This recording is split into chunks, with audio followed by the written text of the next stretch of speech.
Sir tuna পাকাবো, কিভাবে পাকাতে হয় এটা আপনারা দেখাবো রেসিপি। আমি এখন টুনা পাকানোর জন্য তেল দিয়ে দিচ্ছি।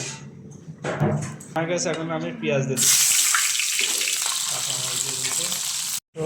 আদা বা রসুন দিয়ে দেবো। এখন পেঁয়াজ লাল হয়ে গেছে, আদা, মশলা, মিক্স মশলা, জিরে পাউডার, হলুদ, মরিচের ফাঁকি। এখন এর ভিতরে লাল হয়ে গেছে, মশলা দিয়ে দেবো, টমেটো দিয়ে দেবো।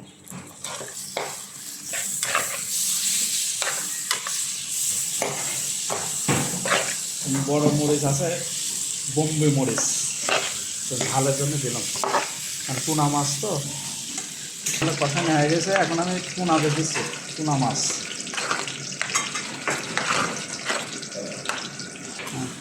টুনা হয়ে গেছে রেডি, এখন আমি গ্যাস বন্ধ করে দিচ্ছি।